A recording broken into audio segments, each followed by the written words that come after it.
Instructor, buenas tardes. En esta oportunidad daré a conocer sobre mi trabajo entregable número 2 del curso de Física y Química. Bueno, como vemos, nos da dos situaciones. La primera situación nos dice, se requiere extraer 900 litros de agua cada 3 minutos de un pozo de 150 metros de profundidad y se le asigna las siguientes tareas.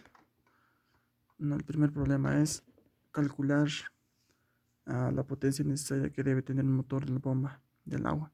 Para los cálculos, considere una situación ideal donde una pérdida de energía del motor. Bueno, tenemos como dato del problema en 900 litros, 3 metros y 150 metros de profundidad. Lo convertimos de 900 a peso. 3 minutos sabemos que es 60 segundos, lo multiplicamos, sale 180 metros, lo mismo. Ya, hallamos la potencia. Para hallar la potencia necesitamos esta fórmula que es potencia igual a trabajo sobre tiempo. Y ya que no tenemos por dato trabajo, entonces lo hallamos. Trabajo es igual a fuerza sobre distancia. No, fuerza por distancia. Teniendo los datos necesarios,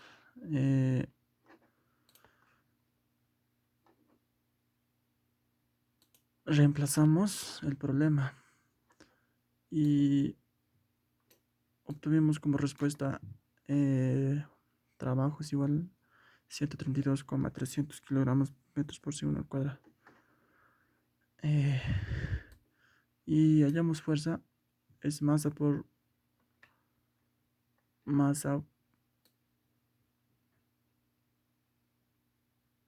altura o por gravedad. Entonces fuerza es igual a 900 kilogramos por 9,8 metros por segundo al cuadrado. Fuerza es igual a 842 kilogramos por metro de segundo al cuadrado. Y como respuesta nos sale 882 newton. Y bueno, como respuesta nos sale la potencia necesaria que debe tener motores de 735 watts. La pregunta 2. Expresa la potencia en cables de vapor y cables de fuerza. En la solución, primero expresamos en cables de fuerza. En cables de fuerza sabemos que un HP es 745 watts. Y lo dividimos con el dato que tenemos. Y nos sale como resultado 0,9856 HP. Ahora hallamos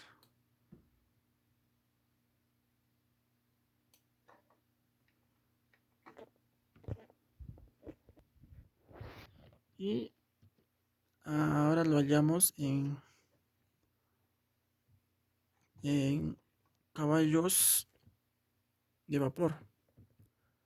Bueno, sabemos que un caballo de vapor es de 735,5 watts. Entonces lo dividimos con el dato que tenemos. Entonces nos sale 0,993. Como respuesta tenemos la expresión en caballos de vapor es de 0,9993 y la expresión en caballos de fuerza es de 0,9886 HP. Bueno, la pregunta 2 tenemos, teniendo en cuenta los motores, indica cuál es su potencia nominal y en situación real, motores teniendo pérdida de potencia. Explique usted con un ejemplo qué significa eficiencia de un motor. Bueno, eficiencia de un motor o eficiencia, bueno, le daría un ejemplo en un celular, ¿no? Por general nosotros nos compramos un celular y nos dice que es un dispositivo, digamos, de 10 días de almacenamiento interno, pero en sí no nos dicen que en realidad ocupa el sistema un cierto porcentaje de almacenamiento, 2 días posiblemente, y, su, y de fábricamente viene 10 días, pero en sí es 8 días, espacio de almacenamiento libre para guardar cosas personales. Bueno, es algo así, si me dejo entender. Bueno, tenemos como solución, bueno, tengo un ejemplo sobre una ventiladora. ah, para hallar la eficiencia usaremos esta fórmula. Eficiencia es igual a eh, potencia útil sobre potencia. eh, bueno, acá tenemos un ventilador. Sabemos que la energía por entrada se llama potencia de entrada. Y una vez que esté en una placa o un artefacto que le haga trabajar, es una potencia pérdida. Y el motor que lo hace girar, la ventiladora, es una potencia útil.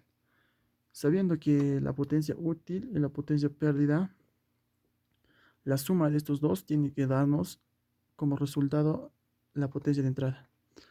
Bueno, por ejemplo, el motor del ventilador es de 500 watts de potencia teórica. Necesitamos 0,2 minutos para realizar un trabajo de cientos de 1500 joules. Allá la eficiencia, como ejemplo. Aplicamos la fórmula, ¿no? Eficiencia es igual a potencia útil sobre potencia teórica por 100%. Entonces, como no tenemos por dato, entonces reemplazamos, ¿no? Acá tenemos, fue este trabajo,